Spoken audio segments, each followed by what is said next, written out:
ಯಾರು ತಗೊಂಡ್ರಿ? ಯಾವ ಊರು ಅಣ್ಣ? ಇದು ಬಂದ್ಬಿಟ್ಟು ಮತ್ತಿ ಲಿಂಗಣ್ಣ ಅಂತ ಅಂದ್ಬಿಟ್ಟು ನಮ್ಮ ನಾರಾಯಣ ಸಾಮಣ್ಣವ್ರೆ ಕೊಡ್ಸಿದ್ದು. ಇವು ಬಂದ್ಬಿಟ್ಟು 6,30,000ಕ್ಕೆ ನಾವು ಊರಿಗಳನ್ನ ತಗೊಂಡಿದ್ರಿ ಎರಡಲ್ಲೂ. ಬಹಳ ಚೆನ್ನಾಗಿದೆ. ಆಮೇಲೆ ಎಲ್ರಿಗೂ ನಾನು ಹೇಳೋದಂದ್ರೆ ಬಸವಣ್ಣ ಸೇವೆ ಅಂತ ಮಾಡ್ರಿ, ಕೊಂಬನ್ ಕಾಲ್ಶಾಯಿಕ್ಕೆ ಮೆರೆಸ್ತಾನೆ.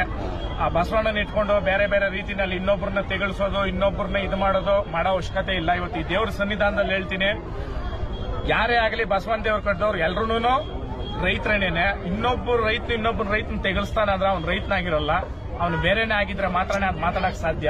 ಆ ಕಾರಣಕ್ಕೆ ಯಾರನ್ನು ತೆಗಳ್ತೀರಾ, ಯಾರನ್ನು ಇದು ಮಾಡ್ತೀರಾ, ನಮ್ಮ ಕೆಲಸ ನಾವು ಮಾಡ್ಕೊಂಡು ಹೋದ್ರೆ ಸಾಕು.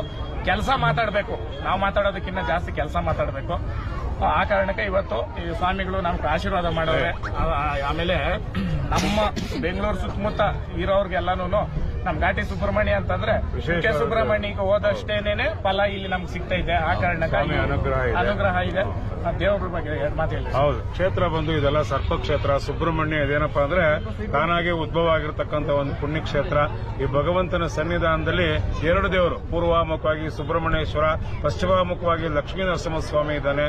ಇಂಥ ಒಂದು ಪುಣ್ಯಕ್ಷೇತ್ರದಲ್ಲಿ ಭಗವಂತನ ದರ್ಶನ ಮಾಡಿಕೊಂಡ್ರೆ ಜನ್ಮಾಂತರ ದೋಷಗಳೆಲ್ಲ ಪರಿಹಾರ ಆಗುತ್ತೆ ಅಂತಕ್ಕಂಥ ಒಂದು ಪುಣ್ಯಕ್ಷೇತ್ರ. ಇಂಥ ಒಂದು ಮಹಾಕ್ಷೇತ್ರದಲ್ಲಿ ನಮ್ಮ ಸಂತೋಷ್ ಸಾಹೇಬರು ಈ ಒಂದು ಕ್ಷೇತ್ರದಲ್ಲಿ ಈ ಒಂದು ಎತ್ತಲು ತಗೊಂಡಿದ್ದಾರೆ. ಭಗವಂತ ಅವ್ರಿಗೂ ಆಯುಷ್ಯ ಆರೋಗ್ಯ ಕೊಟ್ಟೆಲ್ಲ ಕಾಪಾಡಲಿ ಅಂತ ಆ ಸುಬ್ರಹ್ಮಣ್ಯನ ನಾವು ಪ್ರಾರ್ಥನೆ ಮಾಡ್ಕೊಂತ ಇದ್ವಿ. ಈ ಕ್ಷೇತ್ರಕ್ಕೆ ಬಂದು ಸ್ವಾಮಿನ ದರ್ಶನ ಮಾಡಿದ್ರೆ ಸಾಕು, ಮಕ್ಕಳಿಲ್ಲ, ಅಭಿವೃದ್ಧಿ ಇಲ್ಲ, ಇಂಥದಕ್ಕೆಲ್ಲ ಈ ಸ್ವಾಮಿ ಬಹಳ ವರಪುತ್ರ.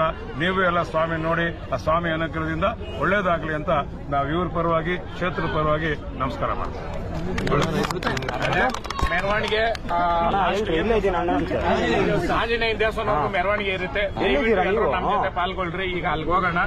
ಹಳ್ಳಿಕಾರ್ ಉಳಿಸ್ರಿ, ಹಳ್ಳಿಕಾರ್ ಬೆಳೆಸ್ರಿ. ಜೈ ಹಳ್ಳಿಕಾರ್. ಜೈ ಹಳ್ಳಿಕಾರ್.